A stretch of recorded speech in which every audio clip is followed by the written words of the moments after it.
it's a tremendous pleasure to introduce Tansu Celikel today. And you probably know Tansu by now, but I just provide a very brief introduction. He was born and raised in Istanbul. He studied biology, psychology, and physics at Istanbul University. And then he moved to his PhD to Scuola Internazionale Superiore di Studi Avanzati, so the International School of Advanced Studies in Trieste in Italy. And he was working under the supervision of Matthew Diamond. And after he did 2 postdoctoral fellowships, one in University of California at San Diego with Dan Feldman, and then he moved to Max Planck Institute for Medical Research with Bert Sackmann. Then he established his own laboratory at the University of Southern California in Los Angeles. In 2012, he moved back to Europe, and he has been at the Donders Institute for Brain, Cognition and Behavior at the Radboud University in the Netherlands. So he's a university professor there. He's the founding chair of the Department of Neurophysiology and the chair of the Donders Institute. So Tansu's research from the very beginning was concerned with the active sensing and navigation, and he's using reverse engineering to study the principles and mechanisms of computations of perceptual learning and forward engineering brain-inspired in silico circuits to perform these active sensing and navigation tasks. So he received several prizes. His accolades include fellowships from the Alfred P. Sloan, Alexander von Humboldt, and the Whitehall Foundations. He recently gave a talk for the Cortex Club here in Oxford, online, in May. And this was on sensation to action towards the actionable model of perceptual learning. But today, Tansu is going to talk about something else, about Neurotech EU. Basically, there is a revolution in higher education right now, and they are establishing European universities. So these are transnational alliances promoting European values and identity, and they are revolutionizing the quality and competitiveness of European higher education. So there have been 2 rounds of funding calls, and now there are 41 European university alliances involving 279 higher education institutions from EU member states and other countries participating in Erasmus+. So Oxford was wise enough to join the European University of Brain and Technology, Neurotech EU. And this is the first of these to be specifically targeted neuroscience. So Neurotech EU will deliver brain-centered or brain-inspired solutions that could benefit the society and kindle the new economy in Europe. So Tansu is the lead professor of Neurotech EU. And today he will explore the background of the project, how it will benefit the partners, and how Oxford can remain a partner in Europe despite the UK leaving the EU, and therefore suffering the legal consequences of a political decision. And I'm very, very happy to have Professor Alistair Buchan here, who obviously is a key figure for Oxford in this area. So Tansu, thank you very much for giving this talk today. Thank you very much, Zoltan, and thank you very much for the invitation. To share a few ideas as well as some of the big picture plans regarding Neurotech EU that we have actually put together collectively with the participation across 8 different universities across Europe. If you don't mind, I'm going to go ahead and share my slides so that I can also provide some visual delights. So here we go. As you know, and as Zoltan beautifully explained, so the European university organizations are quite new. The primary goal of the European universities is that let's take advantage of the synergy that exists in a not necessarily an active form at this time between different universities, and then bring different universities across Europe in order to be able to create the future together.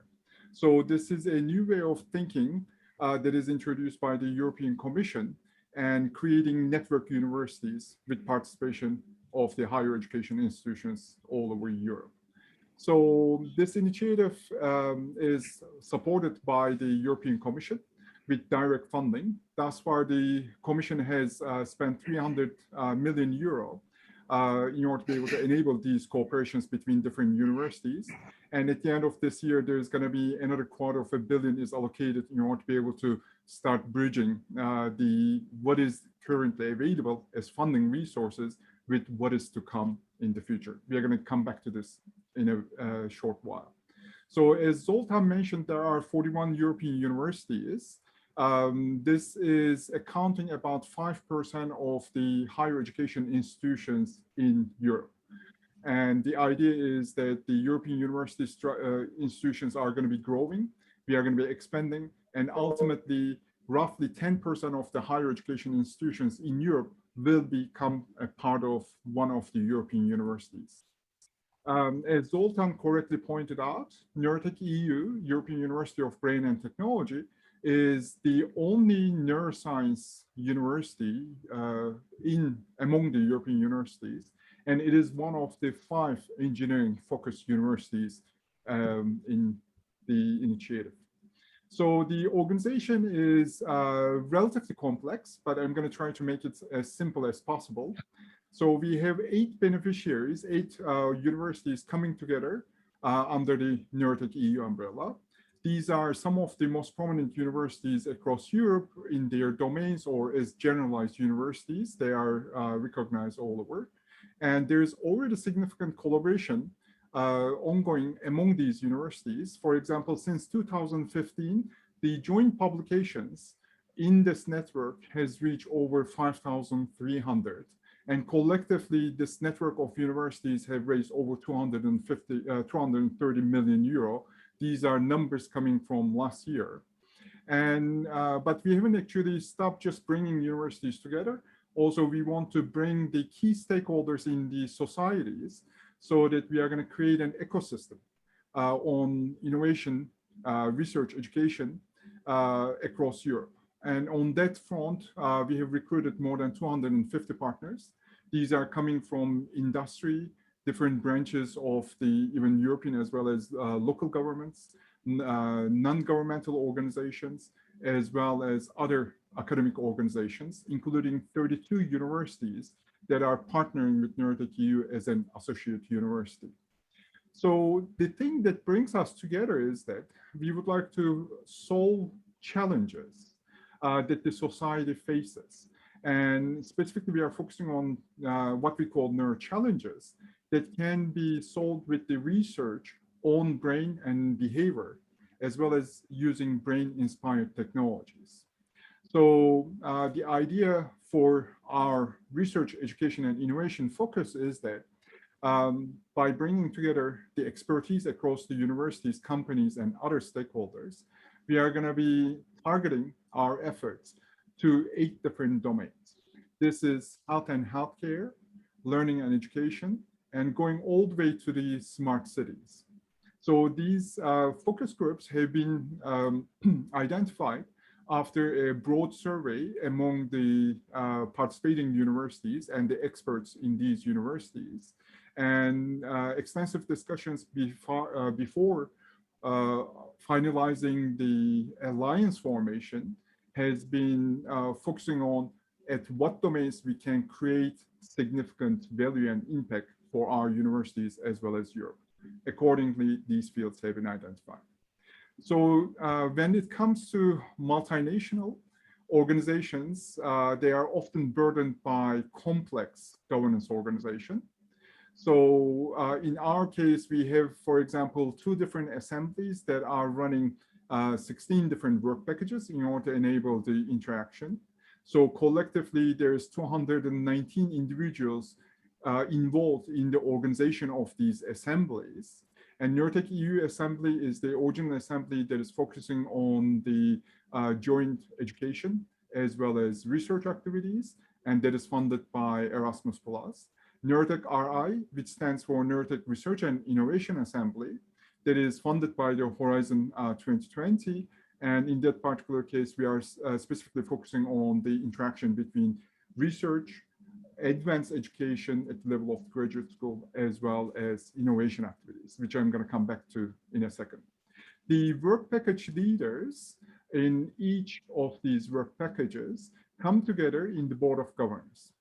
So work package leaders across Neurotech EU and Neurotech RI are overlapping. So an individual who is a work package leader in the Neurotech EU assembly has dual heads, and then also taking the responsibility for the Neurotech RI development.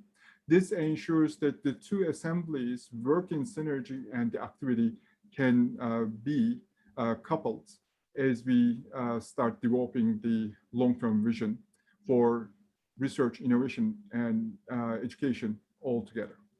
So the work package leaders are coming together in the board of governors. These are high-level representations coming from the 8 beneficiary universities, plus 2 student members participating in the board of governors.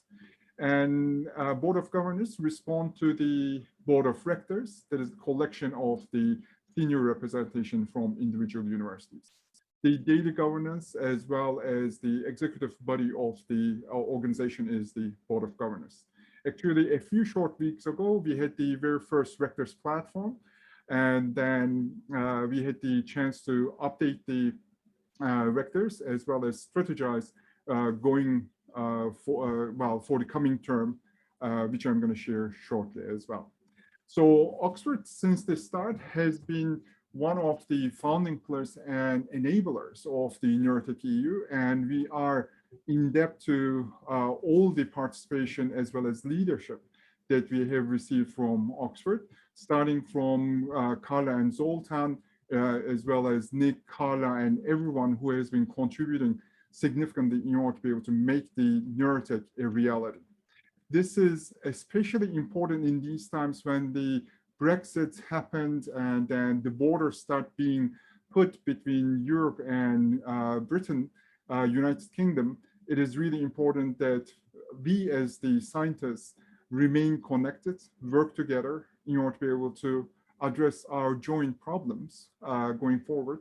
And on this front, the Neurotech EU, along with other 8 European universities that have beneficiaries or participation from the universities in the United Kingdom, we have been actively promoting inclusion of our partners from United Kingdom as full beneficiaries going forward in the subsequent funding rounds as well.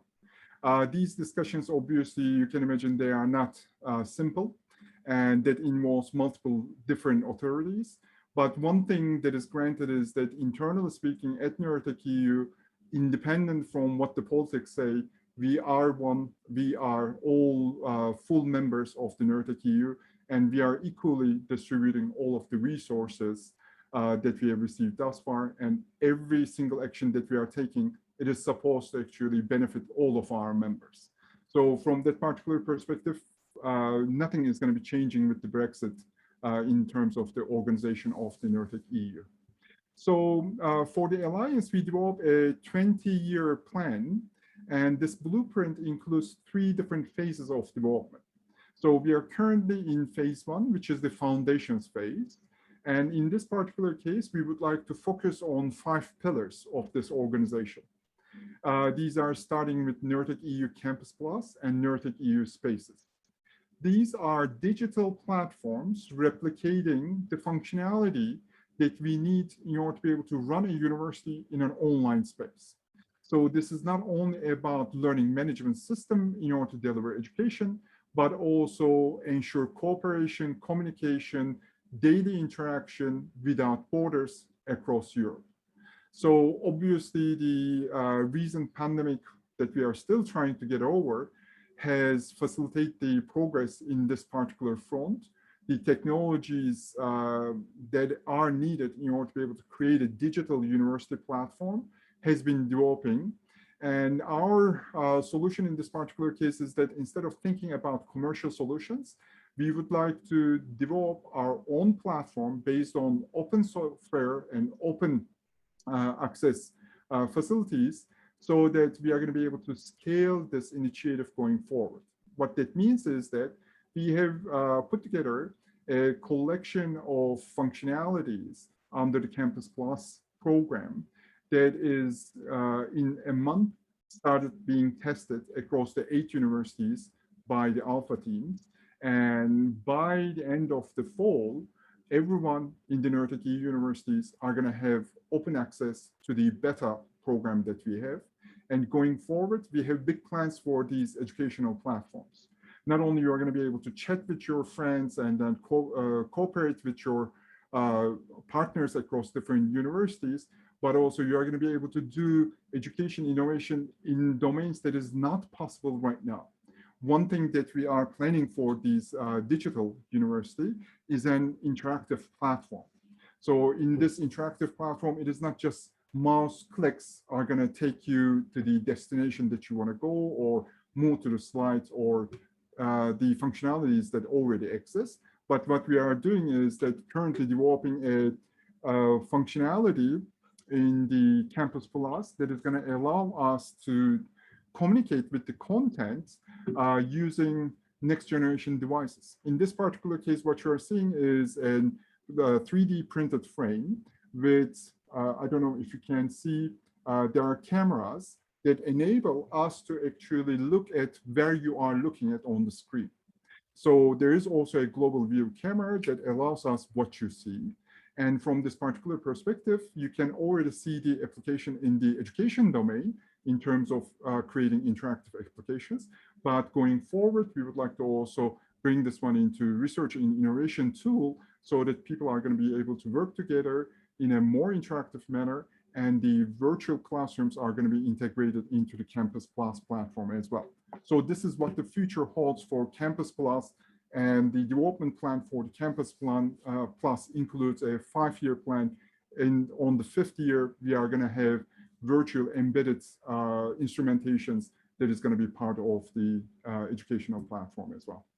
Then this third pillar of the Neurotech EU for the first foundations phase is that the Neurotech EU graduate school. In this particular case, the idea is that we are going to take the first steps in terms of joint research and innovation activities around the graduate school. Every single graduate student that is recruited in this particular program is going to have at least 2 PIs coming from 2 different organizations. And for example, Oxford and Radboud University. And then we are also actively encouraging involvement of the companies, researchers from companies as in the supervision teams of these PhD students. These PhD students are going to receive international as well as intersectoral training, and they are going to be able to be ready for the markets as they are being currently supported by the universities as well as our Neurotech EU ecosystem. We have already secured the first round of funding for the Neurotech EU graduate school, and currently we are exploring the second round funding opportunities, and there's going to be announcements this fall on this front. So for us, it is important that we actually step outside of the comfort zone, so to speak, regarding the higher education, which is training the students starting from bachelor studies going until the end of the professional studies. Because when you look at the current economy, we see that we need to actually train individuals after their graduation, after they receive their terminal degrees as well. So in the knowledge economies, that needs to be addressed as a need. And therefore, European Commission, as well as our universities, have been looking into the lifelong learning as a way to provide this particular education, making sure that our universities would be the source of the innovation education, also after the throughout the lives of the individuals, independent from whatever the age they are. The Lifelong Learning Center, therefore, is going to be providing educational programs, certification programs, and micro-credentials in order to ensure that our graduates, as well as anyone who is interested in, going to be able to have all the tools that they need in order to have a successful future. And ultimately, the fifth pillar for us in the foundation's phase is that we would like to make sure that the Neurotech EU ecosystem is fully integrated, and we are achieving that already in many different ways. For example, two of the companies that we are partnering with, they are providing funding in order to be able to create new certification programs, and these programs are going to be available on the Lifelong Learning Center starting from this fall. As we go to phase two, our focus is going to be removing the borders between our institutions and start providing education together. So in that particular case, our focus is going to be creating European master and doctorate degrees. Right now, because of the overall organization of the higher education ecosystem, so PhD is provided typically by one university under the university's title. And obviously joint degree possibilities exist, but they are not that often. But going forward, European Commission as well as European universities are exploring opportunities to offer European degrees under the European universities. This is a significant vision, and when it is successful, it is going to enable different kind of education. You no longer need to really be studying in a single university, but you can create a curriculum across different universities, taking advantage of the strengths of every single university, ultimately create your own personalized curriculum. At this time, we are going to be also introducing the Neurotech EU Research Center. The idea on that front is that not only we would like to facilitate the collaboration between the universities, but also we would like to bring them together in the same platform in order to be able to jointly create, jointly innovate in the same space. So the idea on this phase two is also expand the partnership. And originally we proposed that during the time of the alliance formation, during this phase, we are going to be expanding to 12 universities, and we are going to have about 1,000 partners in the Neurotech EU ecosystem. And it turns out that we would be able to expand even sooner than expected. And there's going to be some news on this in the coming slides. So in the third phase, what we're going to be doing is that we are going to be looking into the introduction of the European bachelor degrees, as well as we are going to be going global with the partnerships across the globe. At this time, we are planning to serve more than 6 million students, researchers, scholars, and innovators as a part of the Neurotech EU. So we have been at work not for long. It's been just about 6.5 months that we have officially started, but we have already achieved quite a few milestones, as you're going to see. We first focus on team building, and we have established all the governmental organizations within the Neurotech EU, all the assemblies, all the different managerial organizations that is needed in order to be able to push the Neurotech EU organization forward. And all the work package teams have been active in terms of their activities, and their work plans started being realized, and multiple deliverables have already been delivered actually to the European Commission. So a second focus thus far has been creating a common Neurotech EU identity. And thank you so much for the active participation from the University of Oxford. There have been a number of online events as well as the activities that took place. So all our social accounts are up and running, as well as the online events that bring together members across the Neurotech EU universities took place, as I'm going to come back in a second. And we have been raising additional funds in order to enable additional activities. 4 projects have been developed during this period and submitted to the European Commission. 2 of them have already been funded, and we are getting started with the execution of those projects that is going to enable us to bring in additional functionalities, including degree programs, certificate programs offered through our platforms as well. And we have been building our common digital infrastructure that goes through Campus Plus as well as Neurotech EU Spaces. We have hired 32 software engineers that have been working on the platforms. Closed alpha testing is currently ongoing, and the 8 teams across the 8 universities have been testing the platforms starting from next month. As I was mentioning, by the end of the fall, we expect that all the Neurotech EU participating universities are going to have full access to the beta release, and therefore their impact is going to be felt, hopefully, starting from this year. So the team building activities included many online events, starting from the virtual opening, going all the way to the recent activity that has been organized by Zoltan. And then in this particular case, there are events like NeurotechEU, which aim to bring together the industrial partners for a matchmaking event with the academic partners as well. NeurotechEU is going to be repeated regularly, as well as there's a collection of events that are upcoming, and just follow us on social media so that you are going to be informed about everything.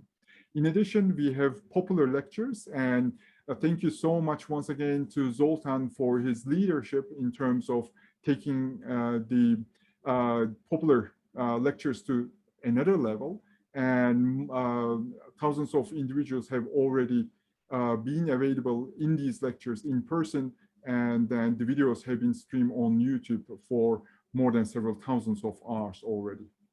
And one of the events that took place over this period is the official kickoff of our student charter, led by Tara Dwiney in this particular Welcoming Synapses event.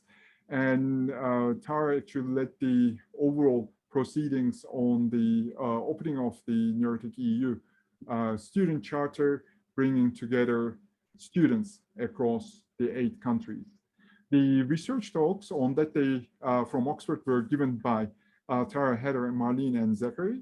And Zachary is actually recently been selected as the General Secretary for the Neurotech EU Student Charter as well.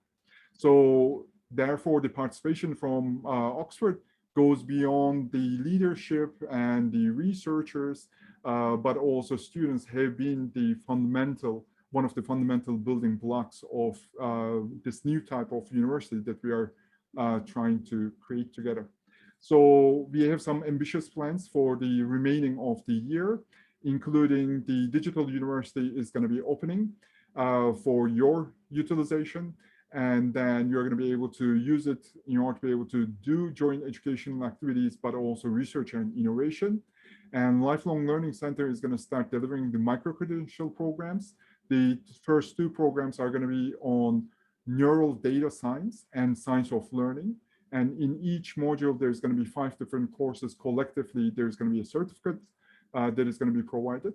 The joint educational programs that is being delivered and currently led by the University of Bonn, focusing on a lecture series on current methods in neurotechnology course. And first eight courses, first 8 lectures have been already delivered. And then soon these are going to be appearing on our Lifelong Learning Center. And eventually this is going to become a part of the curriculum that we are going to be providing in Campus Plus. As I mentioned, the certificate programs for the Lifelong Learning Center is going to be available upon the completion of the CoLearn program, that is a funded program from the European Commission that we are running for realization of these goals. And we are introducing remote and hybrid internships for the students across Neurotech EU, as well as we are working on a simulated laboratories for hands-on experimentation that is going to complement the lecture series. And we are working on the expansion, and the Board of Governors have identified 2 targets universities for the expansion. And as a result of the decision in the rectors meeting as well, we are going to be taking action in terms of expanding the network to 11 parties, to 10 parties, my apologies, during the summer. And we are also actively raising additional funding across different projects, as well as diversifying our funding resources, going beyond the European funding, but also we are now partnering with different industrial partners in order to be able to start not only working together, but also using the capabilities that is available at the level of the companies for the benefit of education, research, and innovation. So basically, it's a long way, as you can imagine. It is not going to be a short-term project that we are going to be able to achieve in 3 years, and then we are going to call it a day. It is going to take big efforts, but we have invested partners across Europe who is devoted to making this big vision that we have created collectively a reality. We sincerely believe that this cannot happen without the University of Oxford. And from the Neurotech EU perspective, there is no question mark in our minds that independent from what the bureaucracy and diplomacy says, we are very glad that University of Oxford is a beneficiary and will remain as a full member at Neurotech EU. So if you have any questions, you are most welcome to get in touch with me directly. And my email address is written over here, t.celikel@neurotech.eu. And for general inquiries, we have a postmarks as well. Please do follow us on our social media. And thank you so much listening to me today. And I'm more than happy to answer any questions you might have. Thank you very much, Tansu, for this wonderful talk. Please submit your questions to the chat and I shall be reading them out. I understand that we can't share the screen. It's set up in that way, but I will do my best. So we already have a question from Julia Devoy, who is asking, will the model have summer academic programs for building pipelines of secondary education students into the higher education program opportunities? Yeah, this is an excellent point. So indeed, one of the plans in terms of diversity and inclusion is that create a number of fellowships for students coming from diverse backgrounds and bring them, high school students, into universities, into our labs, and then the fellowships are going to be provided by Neurotech EU. This plan exists. That's why we have been discussing from the perspective of diversity and inclusion.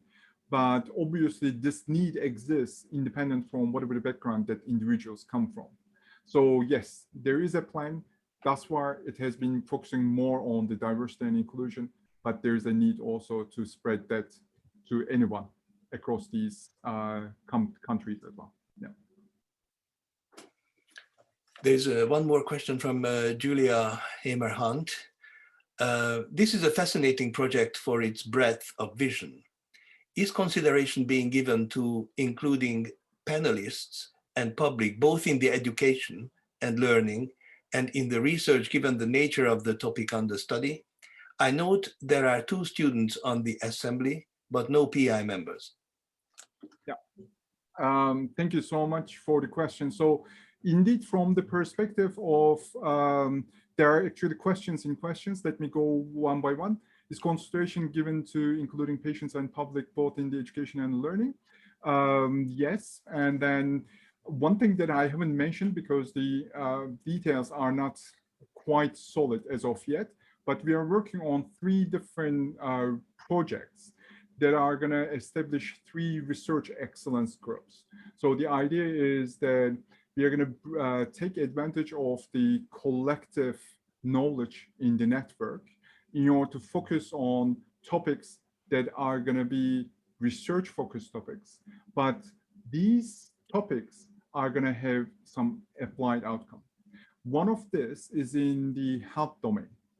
And in this particular case, one of the ideas that we are actively discussing about is that being a technology-oriented university, can we develop next-generation devices in order to be able to treat some of the brain disorders, including neurovascular disorders and stroke and so forth. So real-time closed-loop control devices is within our reach in terms of development. So in this particular case, obviously patient groups are going to be an integral part of these developments as well as public groups. One of the examples that I can give is that we have a number of NGOs in the Neurotech EU ecosystem. One of them is Museum. This is a museum that is established for increasing awareness regarding the sensory deficits and people who live with sensory deficits. So they have agreed upon establishing a joint lab, a living lab.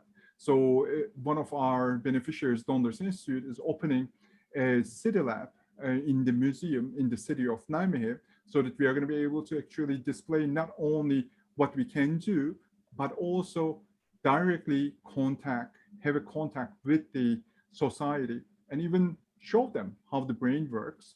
So that will have a significant impact in terms of our vision in relation to bringing public into the overall organization of our activities as well.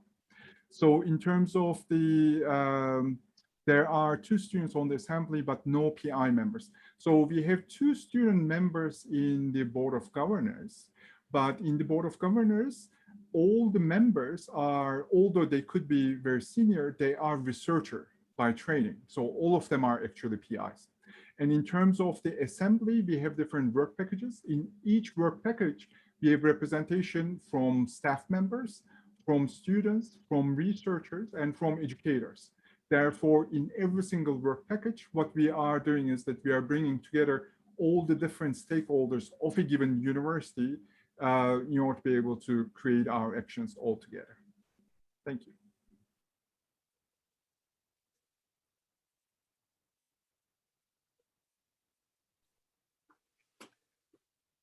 There is one more question, Tansu. You want to read it out? Yeah.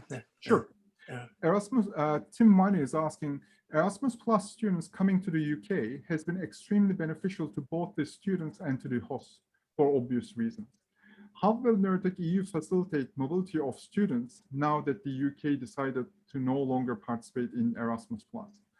Yeah, unfortunately, that is a major concern for us. As you have pointed out, from the perspective of mobility, the Erasmus Plus program has been tremendous value, has provided tremendous value for the Britain and universities in the United Kingdom as well as in Europe. So in terms of the long discussions that we have had with the European Commission, the short answer is that because the UK government has opted out of the Erasmus Plus program, they are not going to be able to benefit from the Erasmus Plus. So that being said, because the UK government has established an alternative program, Turing program, that is open to not only Europe, but the entire world, one thing that we would like to make sure that we can coordinate our activities across Oxford as well as rest of the beneficiaries at Neurotech EU, so that we can create programs to maximize the synergy, maybe the bridge funding with these opportunities. This will also enable us to continue physical exchange with our students.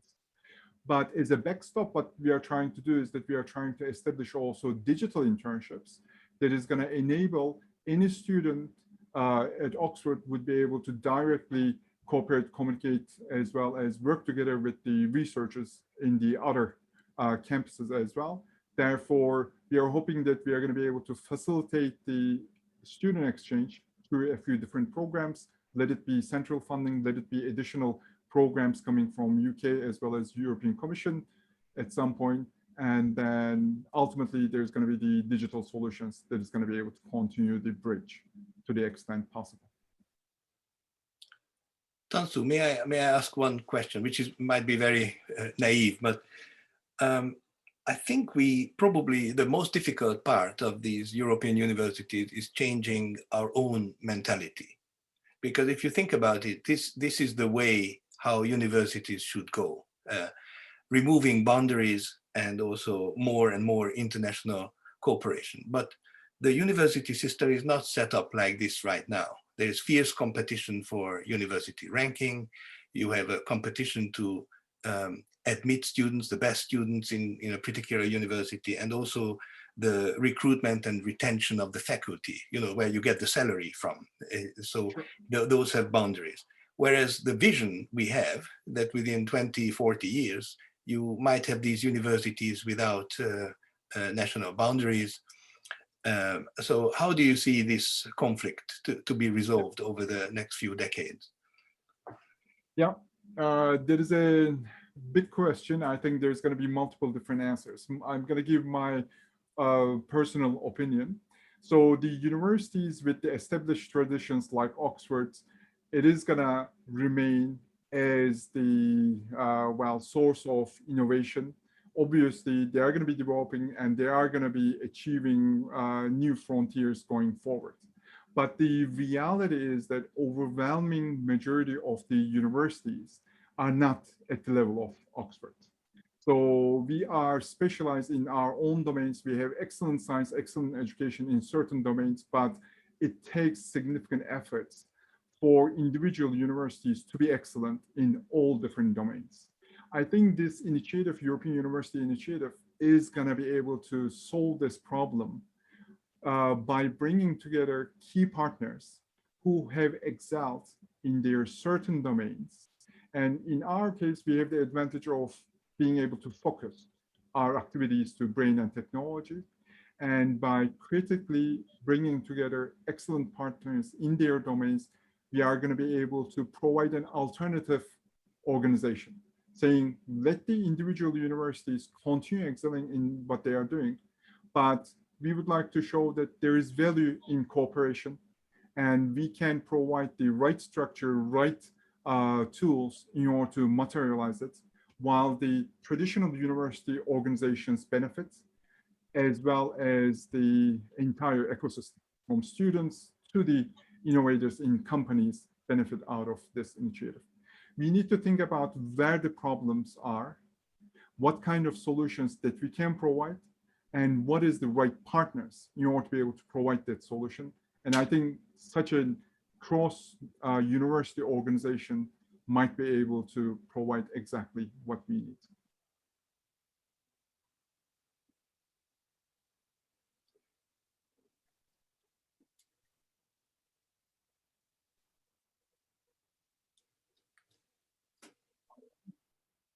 I don't see any more questions. I don't know whether, Alistair, you would like to say a few words. So I think one thing that's going to be increasingly important is going beyond the neurosciences and how, for instance, the ethics of artificial intelligence is mobilized, and particularly if we start using at scale ways of monitoring people, helping people digitally who are suffering from cognitive impairment, how the complexity of the ethics in that really does require some very specialized thinking. And there is a new center in Oxford for the ethics of machine learning and artificial intelligence. And we can't do everything, even though Oxford is a very large university, but there are some very specific areas of expertise. And I guess, how do we connect the nodes that are really very, very specific to the challenge here, and make a network of nodes, rather than connecting universities, actually connecting the elements in the universities that can deliver something at scale? Yeah, I agree. From the perspective of, first of all, the definition of the Neurotech EU, and when we talk about brain and technology, we are not really talking about biological sciences, biomedical sciences, and engineering. So brain and technology, the topic is so large that there are significant synergies across multiple domains, including in ethics. So the best organization principle, therefore, is not necessarily a top-down approach, but bottom-up approach. Let's create these nodes of excellence or nodes of synergies in order to be able to push the agenda forward. In terms of ethics, for example, that is funny that you mentioned, because currently what we are doing at Radboud is that we are coordinating a program between ethicists and neuroscientists and technologists in order to be able to see at the intersection of the three what kind of challenges there are. And one thing that we have in our very last meeting have pointed out that the ethics in the technology domain can no longer really be constrained with the basic universal rules of ethics. And of course, Isaac Asimov has started this thought of learning and then came up with the 3 principal rules and so forth. But when we look at the reality, current reality, as the robots, for example, start taking action beyond their predetermined sequence of actions, what is going to be is that we are going to need to have solve the challenge of how the robots make the decisions. When the robots have a direct communication and interaction with a human, then this is going to create an ethical problem. So we have one particular paper currently being actually put together for the special issue of Science Robotics, is that we are proposing context-specific ethics for robotics. And this has started from the discussions of roboticists, neuroscientists, and ethicists coming together exactly in the domain, basically, just you have mentioned. Now, what we need to do is that we need to increase the scale. Therefore, we are planning a number of brainstorming events as well as workshops with participation from all the different universities.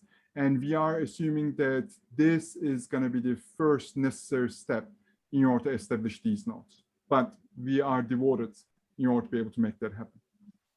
I suppose my other sort of comment would be that, yeah, we're really, really sad with what's happened with the UK and Brexit, and therefore our links into the European research councils and the funding.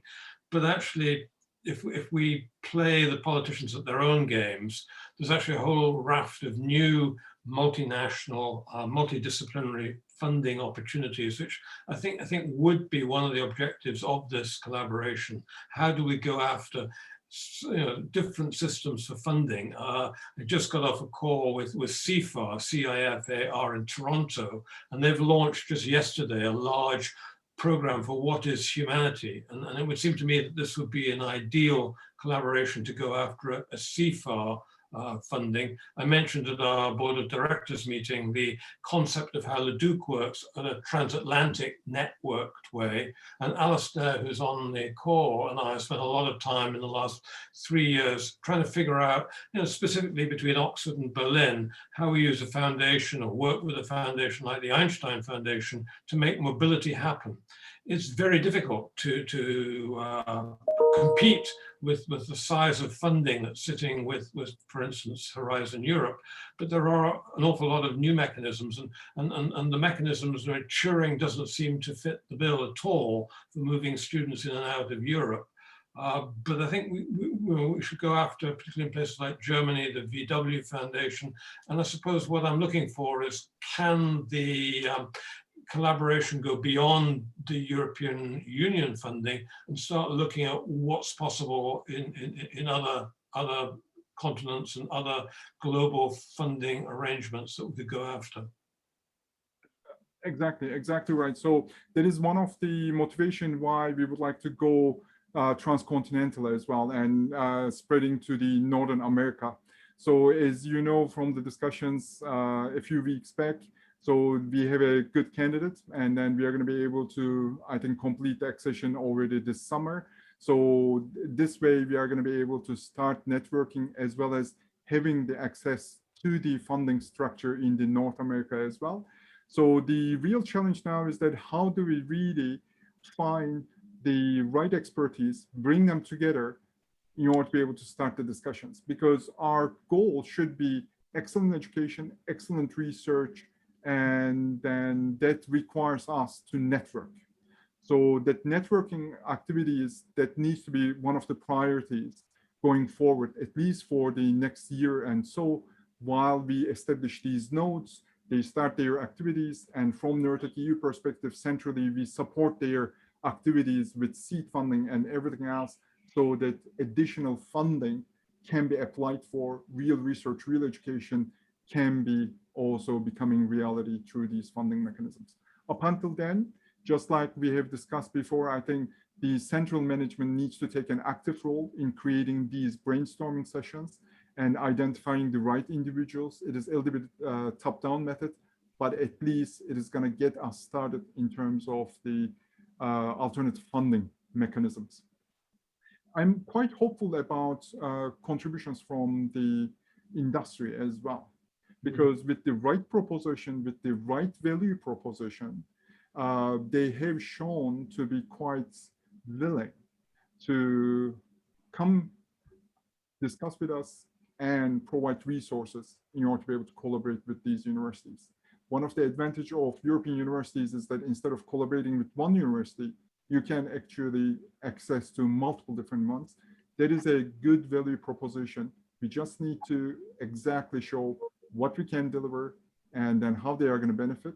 Obviously, we need to continue in our path without really diverting, making sure that their resources are going to help us to reach our goals as well. Thank you very much for this. And I just want to draw your attention that Kristalina Antoinides is planning to have such discussions, which Alastair just mentioned. So the ethics of remote monitoring. So we will have discussion sessions on this, and the ethics of AI. And also Julia Devoy mentioned that Cambridge now has a master's in AI and ethics as well. So if you have no more questions, then I would like to say thanks to Nick Irvine for setting up this meeting, and also the constant support of Kia Nobre and Carla Miller, who helped us to establish all this in Oxford. And of course, we are very grateful for Alastair to giving the endorsement and support from the highest level for these efforts. And of course, to Tansu, who has an infectious vision, enthusiasm, and energy to move this on. So we are very happy to be part of Neurotech EU. And maybe when we will look back in 20, 40 years, if we are around, maybe this was a historic setup, and maybe most of the universities will work according to this model. So it will be very interesting to see that. So thank you very much for all your participation and questions. And if anybody has any interest in participating in Neurotech EU, then please contact Nick Irvine, and we would be very happy to have some events with you and use the common platform. Thanks a lot.